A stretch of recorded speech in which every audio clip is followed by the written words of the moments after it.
우리 지난 주일에 우리 가나안 땅을 눈앞에 두고 있던 하나님을 원망했던 이스라엘 백성들이 하나님께서 그들에게 또 보낸 그 불뱀을 통해서 많은 숫자가 죽음을 맞이하게 되고, 하나님께서 그것을 뉘우치는 이스라엘 백성들을 위해서 놋뱀을 만들어서 그것을 본 사람이 살아났다라는 그런 사건을 우리가 살펴보았습니다.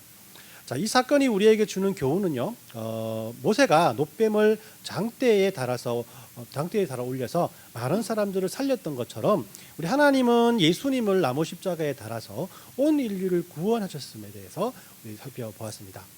자, 이렇게 하나님만을 바라봐야 할 약속의 땅에 바라야만 약속의 땅에 들어갈 수 있음을 깨달은 이스라엘 백성들이 이제 그들을 이끌었던 모세의 죽음 앞에 한 번 더 술렁이게 됩니다. 하나님은 모세를 출애굽의 역사에 귀하게 사용하신 그런 리더였죠. 모세는 출애굽 사건과 홍해 사건과 또 함께 또 광야의 40년간의 세월을 이스라엘 백성들과 함께 동고동락했던 그런 믿음의 지도자였습니다. 자, 이런 모세가 세상을 떠나고 하나님은 그의 후계자로 여호수아를 택하셨다라고 성경이 말씀하고 있는 것이죠. 자, 여호수아는 이스라엘 백성들과 함께 이제 가나안 땅 입구에 서 있습니다. 이제 요단강만 건너면 가나안의 입구인 여리고성이 나오죠. 그러나 모세를 먼저 떠나보낸 그들은 요단강 앞에서 어찌할 바를 몰라서 두렵고 떨리는 마음으로 하나님의 명령을 기다리고 있었습니다. 우리는 오늘 읽은 본문 말씀을 통해서 하나님께서 이스라엘 백성들을 어떻게 이끌어 주실 것인가에 대해서 다시 한번 말씀을 통해서 확인해 보고요. 또 이를 통해서 하나님은 어떤 분이신가에 대해서 다시 한번 상고해 보는 그런 시간이 되었으면 합니다. 첫 번째로 하나님은 우리보다 앞서서 행하시는 분이시다라는 사실을 오늘 본문은 우리에게 말씀합니다.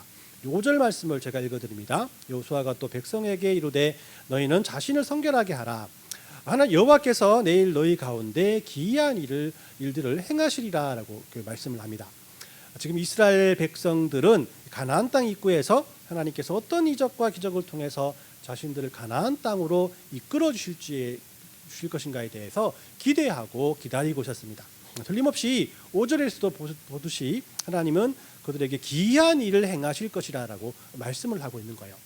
자, 이런 하나님의 말씀을 통해서 알 수 있는 것은 하나님께서 이스라엘 백성들보다 앞서서 지금도 일하고 계시다라는 사실을 우리가 발견할 수가 있습니다. 지난주에 이 새가족 환영회를 개최했죠. 생각보다 많은 분들이 오셔가지고 또 풍성했던 그런 모임이었습니다. 저는 일평생 또 교회 생활을 하다 보니 새가족 환영회와 같은 많은 행사들을 경험하게 되는데요.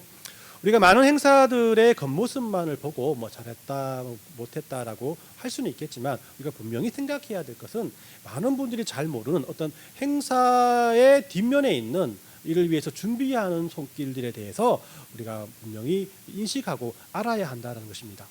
이 새가족 환영회에도 우리가 기획 단계에서부터 또 업무 분장을 짜고 또 우리 새가족 분들에게 어떤 질문을 하고 테이블 세팅을 어떻게 하고 데코를 어떻게 할 것인가, 돌아가서 이 음식을 어떻게 준비할 것인가에 대한 많은 고민들을 교육자들이 했고, 또 이름 없이 빛도 없이 여러분들 헌신해서 또 여러 가지 음식을 만들어 주신 많은 지체들이 있었기 때문에 참석하는 모든 분들이 식사에서부터 우리 커피 한 잔까지 부족함이 없도록 그렇게 치루어지는 것이 아니겠습니까?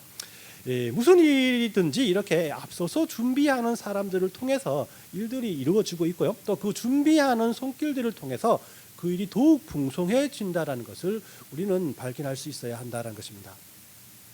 10여 년 정도 된 것 같은데요. 제가 이전에 섬기던 교회에서 전임 사역을 할 때 어떤 공문 하나가 왔습니다. 살펴보니까 이 빌리 그레암 전도대라는 곳에서 보낸 편지였습니다. 빌리 그레암이라는 목사님 잘 아시죠, 그죠? 유명한, 아는 걸로 믿고 이야기하겠습니다. 자, 이 자신들이 1년 뒤에 밴쿠버에서 큰 집회를 할 거니까 이를 위해서 교회가 전적으로 기도해달라는 그런 기도 편지였어요. 그냥 지나갔죠. 근데 그 후에 몇 달 뒤에 또다시 집회에서 섬길 봉사자들을 모집해달라고 또 편지가 왔어요.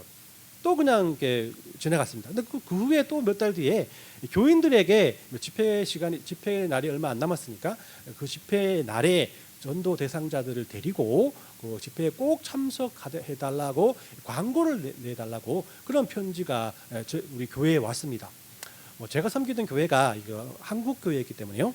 언어에 문제가 있지 않습니까? 그래서 언어 영어로 집회하는데 누가 가겠나라는 생각을 했던 것 같아요. 그래서 대수롭지 않게 교회에서도 그 일에 대해서 관심을 가지지 않았습니다. 그런데 집회가 끝나고 난 다음에 또 편지가 왔어요. 집회 중에 하나님을 믿기로 한 그런 결심한 사람들이 있다. 이분들의 주소를 보니까 가장 가까운 교회가 너희 교회 같다. 그러니까 이 사람들 이름과 연락처를 보내줄 테니까 그들과 접촉을 해서 좀 교회로 초대를 해줬으면 좋겠다라는 그런 내용이었어요. 보니까 한국 이름이 하나도 없어요. 그러니까 이거 어떻게 할 수도 없고 해서 그냥 이제 지나갔던 그런 그 시절이 생각납니다. 저는 이 사실을 통해서 이런 빌리그레암 전도대의 그런 행사를 진행하는 이것들을 보면서 참 많은 그런 깊은 인상을 받았습니다. 이렇게 미리 준비하고 열심히 준비하는 모습들을 통해서 그러니까 이 빌리그레암 목사님의 사역이 186개의 국가와 지역을 넘나들면서 다양한 방법으로 60년 동안 이어지게 된 것이 아닌가라는 그런 깨달음을 제가 받았습니다. 참고로 한국에서도 여의도에서요 1973년도에 집회를 했습니다. 그래서 여기에 110만 명이 모였다고 합니다. 여러분들 이때 같이 부모님과 함께 가신 분 계십니까? 아니면 뱃속에서? 아니면 어릴 때? 아무튼 이건 사실이니까요. 그래서 이 110만 명이 모였다는 이 사실은요, 이 빌리그레암 목사님의 60년의 그런 사역 중에 가장 많이 모인 그런 그 모임이었다라고 합니다. 이런 큰 그 행사 뒤에는 이렇게 열심으로 준비하는 많은 사람들과 스태프들이 있었다라는 사실을 우리가 이런 것들을 통해서 볼 수가 있는 것이죠. 자, 이렇게 우리들이 하는 다양한 행사들도 신중한 계획과 많은 헌신들을 통해서 준비되고 진행되고 있는데, 가나안 땅으로 가는 이스라엘 백성들 역시 하나님께서 그들보다 먼저 행하시고 하나님의 준비해 주시고 인도해 주심이 당연히 있는 일이 아닌가, 우리 말씀을 통해서 확인해 보게 됩니다. 그렇습니다. 하나님은 하나님의 백성된 그리스도인들을 그냥 내버려 두시는 분이 아니시라는 것이죠. 우리들을 창세전부터 택하시고 우리들의 걸음을 한결같이 바라보시며 우리들을 선한 길로, 완전한 길로, 온전한 길로 인도하시기 위해서 우리보다 앞서서 일하시는 분이 바로 하나님이시다라는 것입니다. 그렇기 때문에 우리 앞에 있는 일들이 아무리 두렵고 떨릴지라도, 근심이 있을지라도, 걱정이 될지라도 우리에게 이렇게 우리 앞에서 열심히 우리를 위해서 일하시는 그런 하나님께 모든 것을 맡겨야 되지 않겠습니까? 그런 하나님께 맡기는 믿음을 가지고 나가는 그리스도인들이 하나님의 살아계심을 또 경험하게 된다라는 것입니다. 두 번째, 우리보다 앞서서 행하시는 하나님을 우리는 믿음으로 순종해야 한다는 거죠. 하나님께서 이스라엘 백성들을 위해 미리 준비해 놓으신 귀한 일은 먼저 가나안 땅 앞에 가로놓인 요단강을 어떻게 건너야 할 것인가에 대한 것입니다. 이 당시 요단강은 우기여서 물이 범람하는 시기였다라고 말씀을 하거든요.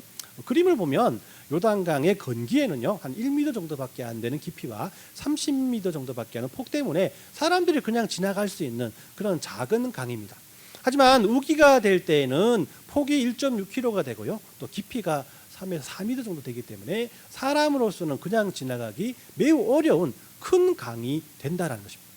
자, 이런 넘쳐나는 요단강을 앞에 둔 이스라엘 백성들은 두렵고 떨리는 마음으로 하나님의 명령을 기다릴 수밖에 없는 거 아니겠습니까? 자, 이때 하나님은 여호수아를 통해서 이렇게 명령을 하시죠. 8절 말씀에 너는 언약궤를 맨 제사장에게 명령하여 이르기를 너희가 요단 물가에 이르거든 요단에 들어서라 하라라고 말씀하죠. 그죠? 이 제사장이 무슨 죄입니까? 험난한 이 강 앞에 먼저 들어가라라고 하나님께서 명령을 하십니다. 자, 하나님의 명령은 제사장이 언약궤를 메고 백성들 앞에서 먼저 요단강을 건너가라는 그런 명령이었습니다. 자, 이스라엘 백성들은 이 명령을 듣고 어떤 생각을 했습니까? 그들의 조상이 홍해 앞에서 두렵고 떨리는 마음으로 하나님께 기대했고 하나님께서 모세를 통해서 기적을 일으키사 마른 땅으로 홍해를 건넌 사건들을 틀림없이 생각했을 것입니다. 그리고 이스라엘 백성들의 마음은 두 가지로 갈라졌겠죠. 한 사람은 어떤 측은 이 홍해를 가르신 하나님께서 이까지껏 요단강을 못 가르겠냐라는 생각과 또 과연 하나님께서 이 세대에도 홍해를 건너는 것과 같은 기적을 우리에게 베풀어 주실까라는 그런 의심이었습니다. 이 두 가지의 생각의 다른 점이 무엇입니까? 뭐 다른 건 아니고요. 다른 차이가 있는 것이 아니라 하나님에 대한 신뢰와 순종이 있는가 없는가의 그런 차이였다라는 것입니다.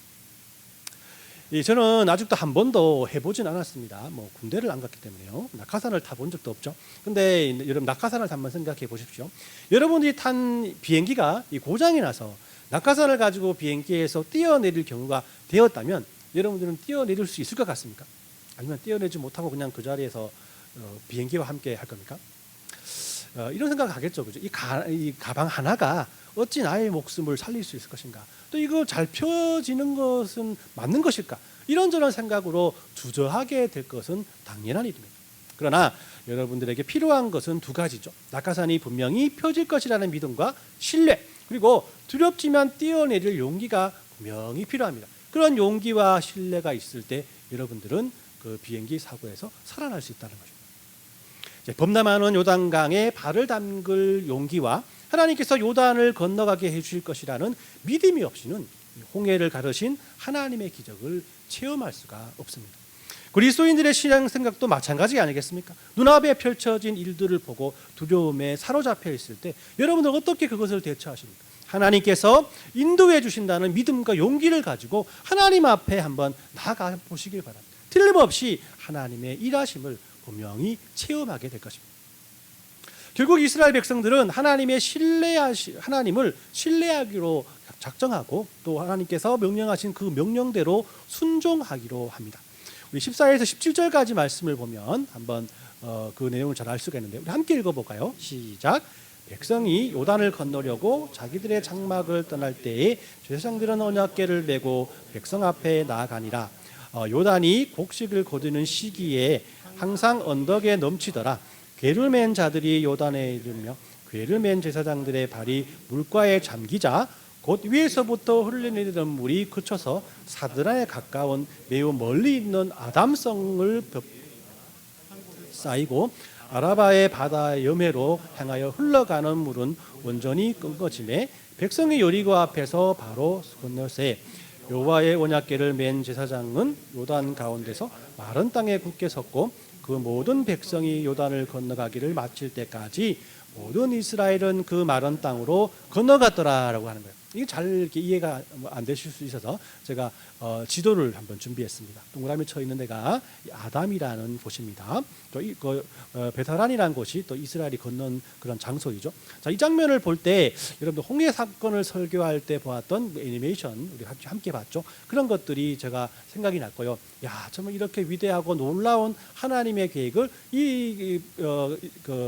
강을 건너는 이스라엘 사람들이 함께 경험했구나라는 그런 사실에 제 마음이 쿵덕쿵덕 뛰었습니다.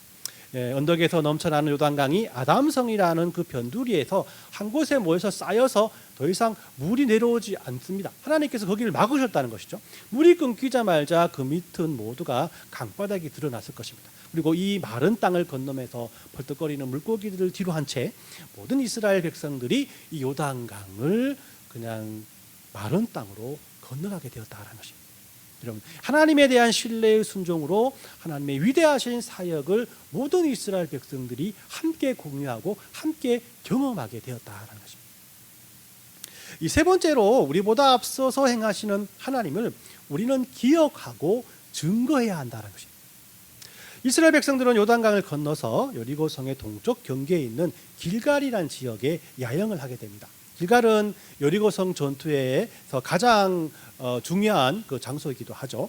자, 여기에서 여호수아는 요단강을 건널 때 마른 강바닥에 박혀 있던 돌 12개를 가져오게 했고요. 또 이것들을 길갈에 세우게 됩니다. 그 세웠던 그런 내용들을 여호수아서 4장 20절에서 24절까지 말씀을 통해서 잘 알 수가 있죠. 우리 함께 읽어보겠습니다. 시작. 여호수아가 요단에서 이스라엘 자손에게 말하여 이르되 후일에 너희 자손들이 그들의 아버지에게 묻기를 이 돌들은 무슨 뜻이니까 하거든 너희는 너희의 자손들에게 알게 하여 이르기를 이스라엘이 마른 땅을 밟고 이 요단을 건넜음이니라. 너희의 하나님 여호와께서 요단물을 너희 앞에 마르게 하사 너희를 건너게 하신 것 같이 너의 하나님 여호와께서 우리 앞에 홍해를 말리우시고 우리를 건너게 하심과 같았나니 이는 땅으로의 모든 백성들에게 여호와의 손이 강하신 것을 알게 하며 너희가 너희 하나님의 여호와인지를 항상 경외하게 하려 하심이라 하라라고 이 말씀을 하죠. 자, 여호수아는 12개의 그런 돌들을 길갈에 세우게 하고 그 이유에 대해서 상세히 말씀을 합니다. 미래의 자손들이 돌들이 무엇이냐고 물어보면 너희 조상들이 이 요단강을 건널 때 하나님께서 마른 땅으로 건너게 해 주셨고 그 길을 내 주신 것을 기념하기 위해서 여기 세웠다라고 말하고 가르칠 수 있도록 모든 부모와 지도자가 그 자손들에게 이 뜻을 반드시 가르치게 하기 위해서 이 돌들을 세웠다라고 분명히 말씀을 하고 있는 것입니다. 하나님께서 이렇게 돌들을 세우면서까지 이스라엘 자손에게 하나님의 일하심을 기억하게 하신 이유가 무엇이겠습니까? 우리 인간은 하나님의 은혜를 입고도 얼마 가지 않아서 그 은혜를 잊어버리는 연약하고 부족한 존재이기 때문인 것이에요. 홍해의 사건이 여러분들 몇백 년 전의 일입니까? 아닙니다. 40년 전의 일이었어요. 그러나 이스라엘 백성들은 홍해의 사건이 지금에도 일어날 수 있을까라고 의심하면서 요단강 앞에 두렵고 떨리는 마음으로 서 있었다는 것입니다. 자, 우리는 이 말씀을 통해서 하나님의 일하심을 우리는 어떻게 기억하고 기념해야 하는지에 대한 성경적인 교훈을 얻을 수가 있습니다. 그 첫 번째 하나님의 일하심을 기억하는 첫 번째 방법은 우리가 성찬을 통해서입니다. 예수님께서 배신을 당하신 바로 그날 밤에 우리의 죄에서 구원하시기 위해서 자신을 희생제물로 내어주심을 기억하라고 제자들에게 무엇을 명령하셨습니까? 바로 성찬이라는 것을 명령하십니다. 성찬이라는 것은 쉬운 말로 식사입니다. 식사, 그죠? 우리가 하루에 3끼를 먹으면서 식사를 할 텐데 식사를 할 때마다 이 성찬을 생각해라라는 것입니다. 여러분, 성찬에 어떤 것을 먹습니까? 우리가 먹는 떡이 우리를 위해 지키신 예수님의 살이요, 우리가 마시는 음료가 곧 우리를 위해서 흘리신 언약의 피임을 기억하는 것이 성찬입니다. 그리고 이 복음이 증거되는 어디에나 이 성찬을 기억하여서 예수님의 죽으심을 기념하게 했습니다. 그래서 우리 모든 그리스도인들은 성찬에 참여할 때마다 예수님의 죽으심과 부활을 통해서 우리를 구원하시기로 하신 하나님의 계획을 기념하고 기억하게 되는 것입니다. 두 번째로 하나님의 일하심을 우리가 기억하고 기념할 수 있는 방법은 이 사실을 가르치는 것에 있다는 것입니다. 우리는 하나님의 일하심을 하나님의 자녀들에게 가르치면서 하나님의 일하심을 기억하고 기념할 수 있다는 겁니다. 저는 이 고등학교 2학년 때부터요, 교회학교 유초등부 반사를 했습니다. 모교회가 작은 교회라서요, 교사가 항상 부족했거든요. 그래서 어린 나이에도 아이들, 저보다 더 어린 아이들이죠. 저보다 더 어린 아이들에게 공과 공비를 준비하면서 읽었던 말씀, 외웠던 성경 구절이 지금도 기억이 나고요. 제가 이 목회를 하면서 많은 도움을 얻었습니다. 여러분들 혹시라도 교회에서 말씀을 나누는 소그룹을 인도하시거나 아이들에게 공과 공부를 하면서 교사로 섬겼던 분들이 계십니까? 아니면 지금도 현역으로 가르치는 직업을 가지고 아이들을 가르치는 분들이 있습니까? 여러분들 생각해 보십시오. 무엇을 가르치기 위해서는 철저히 준비하는 그런 그 시간이 있어야 됩니다. 그리고 이런 준비를 통해서 여러분들이 가르치는 그 분야를 더 열심히, 더 촘촘히 알아갈 수가 있는 거예요. 가르치려는 것은 이렇게 완전히 준비될 때가 아니라 용기를 가지고 시작하고 또 가르치면서 더 많은 것을 배우는 기회인 것입니다. 우리가 아이들을 가르치는 것보다 아이들에게서 우리가 배우는 것이 더 많은 것이 가르침의 그런 사역이라는 것이죠. 이 조한의 교회에도 이 교회학교가 만들어지면서 교사가 부족한 시기가 되었습니다. 제가 1년 전만 해도요, 교회학교를 꿈도 못 꿨는데 이제 아이들도 많아지고 또 교육자들도 함께 사역하게 되면서 이 교사 모집 광고를 한 달 정도 계속 내게 됩니다. 이 담임 목사인 저희로서는 참 신기하고 놀라운 그런 체험이 아닐 수 없습니다. 비록 지원자가 아직 없죠. 없죠. 그럼에도 불구하고 저는 참 이게 기대가 되거든요. 여러분들, 이 세상의 교사는 실력이 있어야, 자격이 되어야 교사가 될 수 있지 않습니까? 자격증도 있어야 되지 않습니까? 하지만 성경고사는 가르치면서 배워가는 그런 사람들이라고 할 수 있습니다. 내가 실력이 있다고 아이를 가르치나라는 그런 생각보다는 요단강 앞에 서서 발을 내딛는 사람들처럼 낙하산을 메고 뛰어내려야 하나 마나 그런 마음을 졸이는 마음처럼 하나님을 신뢰하는 마음과 용기만이 필요하다는 것입니다. 하나님께서 도와주신다는 믿음과 할 수 있다, 하면 된다, 해보자라는 용기가 여러분들을 하나님의 기적을 이루시는 그런 충만한 은혜로 인도하실 것입니다. 이렇게 우리들의 기도가 응답될 때 우리는 우리들보다 먼저 일하시는 하나님을 또한 이것을 통해서 발견할 수 있다는 것이죠. 자, 하나님의 일하심을 어떻게 기억하고 기념할까? 이 세 번째 방법은 우리가 경험한 하나님의 은혜를 서로 나누는 것입니다. 교회 지체들과 함께 나누는 것이라면 그것이 소그룹 모임이 될 것이고요. 또 이웃과 함께 나누는 것이라면 그것이 바로 전도가 될 수 있겠죠. 자, 기쁨을 함께 나누면 배가 되고 슬픔을 함께 나누면 반이 된다는 말이 있지 않습니까? 마찬가지로 우리의 삶 속에서 우리보다 앞서서 일하시는 하나님의 은혜를 나누면 또 배가 되는 것이고, 또 힘들고 어려운 일을 함께 나누면 서로를 위해서 기도하기 때문에 그 어려움이 반이 될 수 있다는 것입니다. 이스라엘 백성들이 요단을 건너게 하신 하나님의 일하심을 기념하면서 돌을 가져와서까지 자녀들을 가르치면서 그것들을 기억하려 했던 것처럼 우리들도 우리와 동행하시고 우리와 함께 일하시는 하나님의 은혜를 가르치고 나누면서 이것을 기억하기 위해서 노력해야 하는 것입니다. 오늘 말씀을 정리합니다. 우리는 가나안 땅 입구에서 세차게 흐르는 요단강을 마른 땅으로 건너고 그것을 기념하기 위해서 12개의 돌을 세운 이스라엘 백성들의 모습을 보면서 우리들 앞서 먼저 일하시는 하나님에 대해서, 그리고 이런 하나님을 우리가 잊지 않고 기억해야 함을 배울 수 있었습니다. 저는 이 말씀을 보면서 요단강을 건너게 하신 하나님의 기적보다는요, 요단강의 강바닥에서 가져온 돌들을 길갈에 세워놓고 기념하고 또 그것을 가르치는 이스라엘 백성들의 모습에 좀 더 집중하게 됩니다. 그리고 우리들의 신앙은 이렇게 자녀들을 믿음으로 가르치면서 우리의 신앙을 이어져 내려가게 하는 것, 이것이 바로 우리가 바라는 하나님의 은혜를 하나님의 능력대로 살아가는 귀한 길임을 깊이 묵상하게 되었습니다. 왜냐하면요, 요단강을 건너는 기적, 요단강을 마르게 하는 기적은 우리가 할 수 없습니다. 우리가 아무리 노력해도 할 수 없는 거예요. 오직 하나님께서 하시는 일 아니겠습니까? 우리가 할 수 있는 것은 이런 하나님의 일하심을 기억하고 기념하는 것이라는 거예요.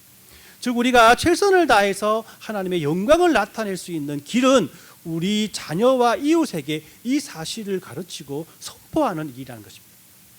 여러분, 현대를 살아가는 저와 여러분들은 많은 비성경적인 것들에 대해서 위협을 느끼며 살아가고 있습니다. 학교에서도 성경적이지 못한 것들을 어릴 적부터 가르치고 있습니다. 나라의 정책들 역시 하나님께서 싫어하시는 것들이 굉장히 많이 생겨나고 있습니다. 자, 이런 상태에서 교회에서 할 수 있는 일들이 무엇이겠습니까? 정부를 비판하고 데모라도 해야겠습니까? 이런 것들은 홍해와 요단강 같이 하나님께서 하시는 겁니다. 우리가 한다고 해서 변화되는 것은 아무것도 없습니다. 하나님께 그 모든 것을 맡겨야 합니다. 그러면 우리들이 해야 할 일이 무엇이겠습니까? 우리 자녀들에게 바른 성경, 바른 예배, 바른 기도, 바른 신앙생활을 가르쳐야 한다는 것입니다. 그리고 이렇게 자라는 우리 아이들이 미래의 우리를 대신해서 이 하나님의 나라를 만들어가게끔 우리가 그 터를 닦아주는 것이라고 할 수 있다는 것입니다. 그래서 우리 조한의 교회는 이런 것에 쓰임받았으면 좋겠습니다. 우리 부모 세대가 이름 없이 빛도 없이 하나님의 일하심을 믿고 홍해의 기적과 요단강의 기적을 믿으며 살았으니 너희도 세상을 쫓아 살지 말고 하나님만을 바라봐라. 그러면 바른 길로, 완전한 길로 너희를 하나님께서 인도해 주실 것이라는 것을 경험하게 될 것이라고 그들에게 가르쳐야 할 것입니다. 이렇게 우리의 자녀들을 바른 신앙으로 가르치는 그런 믿음의 교회가 되었으면 좋겠습니다. 그렇기 위해서 우리 교회 학교를 위해서 여러분들 계속해서 기도해 주십시오. 교사 모집을 위해서도 기도해 주시고 담당 교육자들과 봉사자들을 위해서도 함께 기도해 주십시오. 그리고 더 나아가서 여러분들이 교회로 많이 지원해 주셔서 우리 자녀들을 케어하는데 더 힘을 얻을 수 있도록, 그들에게 힘과 용기를 줄 수 있도록 여러분들께서 최선을 다해 주십시오. 이런 신앙 고백이 바로 요단강 바닥에 12개의 돌들로 하나님의 일하심을 기념했듯이 어른 세대의 가르침이 기념돌이 되어서 우리 자녀들을 바른 길로 인도할 것입니다. 이런 은혜가 우리 주안의 교회 모든 성도님들과 우리 주안의 교회 아이들과 또 섬기는 모든 믿음의 지체들 머리에 임하시길 예수님의 이름으로 축원합니다. 아멘.